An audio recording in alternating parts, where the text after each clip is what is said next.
Today our house flooded, and I know that sounds crazy, but I don't know what other word to use than flooded. Now I guess we can start from the beginning, where I was up in my room working on a thumbnail around lunch today. I was just doing what I normally do, and then I heard Noah walk by to go do something. And because it was around lunch, I just assumed he went downstairs to go make some food. Then about 10 minutes later, I heard the smoke alarm go off, and this happens sometimes. Ours is kind of sensitive, so if any bit of smoke comes through while cooking, it usually happens. And so I stayed in my room because that's what I assumed had happened, but apparently that's not what happened. He was actually up in his room. And I heard him run back downstairs, so that's when I opened my door and I heard him yell, "There's water leaking through the ceiling." And just to give you guys a bit of a visual, on the second floor is where we have our washer and dryer. Then right below that is exactly where the water was coming through. And now this wasn't Noah's fault. We actually don't really know why it was happening, so we might have to get a new washer because of this, but the water started leaking through the ceiling down to the main floor. And what I find the weirdest is that there wasn't much water on the second floor. It was all coming through to the first floor, and it was going through the pot lights as well as the smoke alarm, and that's why it went off. And so while I was going downstairs, Noah had passed me on the stairs to go shut the washing machine off, and I had found just a bunch of towels all over the floor trying to mop the water up.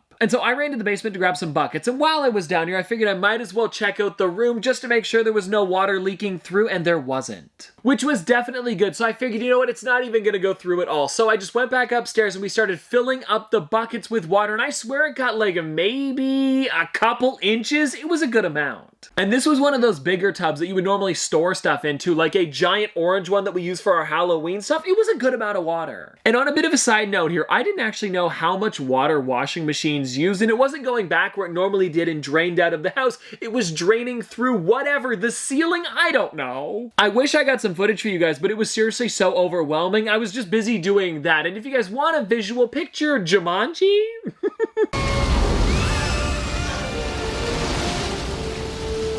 Okay, maybe not the best example, but I think you guys know what I mean. And now at this point, I believe the washing machine had been shut off for about 4 to 5 minutes, but it felt way longer than that. And like I had mentioned earlier, with the amount of water that goes through a washing machine, it was still cycling through, coming out in buckets and buckets. We didn't have to empty one, but that big orange one did get pretty full. Oh, and then like I mentioned, it was also going through one of the pot lights closer towards our front door, and that one, for some reason, we didn't have a huge bucket by, but it also had a lot of water go through before we put a bucket down in both of the spots. And because of the amount of water that had actually happened at this point, I figured I would go to the basement to check again just to make sure there was nothing down here. And, well, let me show you guys. Okay, so this is where the water happened. I don't know if you can even see any of it anymore, but it was pretty much like this entire open area. That's where the puddle was. And you guys can probably see I just rushed to get everything out of the way as quick as possible, and it kind of went up to like maybe about here on the ground, so these guys over here were safe. And I was actually pretty lucky because most of the stuff that I put in this corner over here is soda, so the cans are pretty much completely fine. It's just when I was moving stuff around,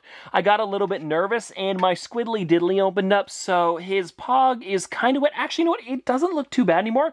There might be a bit of a stain, but I'll take it. But then again, it is squiddly diddly, so he's underwater anyway. Oh, and if you guys are curious where the water came through, I guess right at the bottom here, there was a bit of a gap, and that's pretty much all it did. Like, it's not very big at all, but it just like slowly came out, and I wasn't down here for about 20 minutes, and that's when it filled up this entire area. Oh, and also, the reason that we've got this little bump out is because there's actually a pole that goes like right about here in the wall, and it goes from the basement all the way up to the second floor right near the washing machine. And so while it was going through the smoke alarm upstairs, it was also slowly creeping down this pole. And now since we're up and moving around, we might as well check out the upstairs as well, where the water actually came through. So you guys can see here, this was the hallway where the water was coming through this pot light, and then down here, the smoke alarm, and then we also have a light that goes off in case somebody's deaf. I don't know why we have it. I guess it's kind of mandatory in newer homes. And if you look closely, actually, I think you can see it better on camera. You can kind of see the ring of where the water was going through. It's actually crazy how much was probably sitting there. Oh, and then I didn't mention this, but it was also for some reason coming through this corner here. I have no clue why, because the washing machine is, well, actually, let me show you. So that there on the far side is the corner that I'm talking about, and then here is the washing machine. Like, why it traveled that far, I have no clue, but it seems to be good now, and that's pretty much all that matters. And if you guys are wondering which figures got wet, I've pulled them all together here just to show you guys stuff in the collection that isn't in mint condition now. And I guess we could start with the 10 inches, because the two that were on the floor was this one here, and actually, now that I'm looking at it, it's pretty dried out, but you can tell, like, there's a bit of water stains on the bottom. Anyways,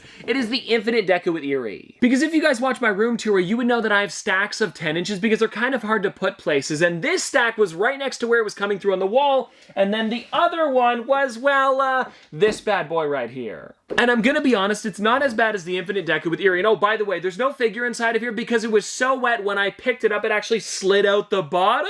It's not great. And then when it comes to this one here, I'm gonna be honest, it doesn't actually look that bad. And the nice thing is that it is a black box, so you wouldn't even really notice the water damage. Plus, I'm not gonna be selling this thing, so it's still nice enough for my collection. But here's the thing, guys, that's not all that got wet, because this also got wet on the bottom here. And you'll notice it's like right across the bottom, and I think this was also pretty close to the wall, so it did get wet around the edges. And if you guys want to take a look, it's a little discolored, but honestly, it's dry now and it doesn't look too bad. But if you guys want to take a look at it, there it is, and there's definitely a little bit of water damage. And even feeling it now, it's still a little bit damp, but not too bad. Oh, and then there was also 2 normal size figures on the floor as well. The nice thing is they were in protector, so they didn't get too bad, but let me just tell you this. What I do sometimes is when I've just filmed a video, or maybe I filmed a video within the last week, I'll pop them on the floor in like a pile of 6 or whatever, because I'm gonna be putting them on the shelf soon. And so what I had on the floor right by where it got wet was a pile of like maybe 6 or 7 figures. So 2 on the bottom, then 2,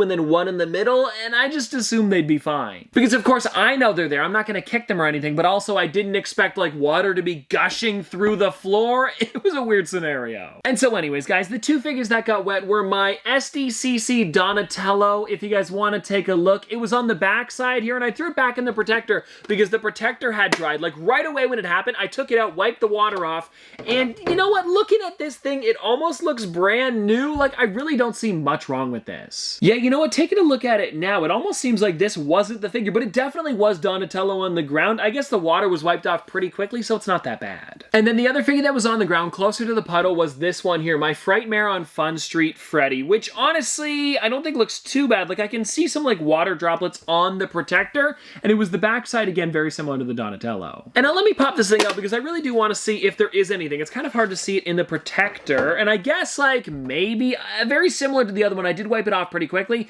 Like, I'm seeing like a little bit of like markings on the back, but honestly it's not that bad. And this damage was here before, for anybody wondering if you did see that. I think I did that on the way home. It's the best I could get it. But anyways, yeah, the backside here again doesn't look too bad. I'm just kind of bummed that any figures got wet in general. And I'm gonna be honest, guys, this is probably the least amount of damage I could have expected from something like this. And also, I was talking to Rye the Pop guy, and he let me know that I did a video, I want to say like 4 or 5 years ago now, that he remembered, but I totally forgot about. It was called What If Disaster Strikes, and I talked about if a flood happened in Canada, and in that video, I said it would never happen. And to be fair, I was talking about the Great Lakes and not our washing machine in that video, but hey, potato, potato. Oh, and I do get comments all the time of people asking, what if there's a flood that happens? What if blah, blah, blah? Well, now you found out it's actually not that bad. Oh, and one other thing that I wanted to mention was because of the shelves that I have down here, there's probably about, I don't know, like half an inch of space off the ground, so none of the figures that were on these shelves at the bottom actually got wet, which I am super thankful about, because over in that corner I've got like a lot of cool Marvel ones as well as some ad icons. It would have been a doozy. And so anyways, guys, there you go. That is pretty much my story for today, and we should be back to normal videos tomorrow because it honestly wasn't that bad. I cleaned it up pretty quickly, and anyways, I'll see you guys next time.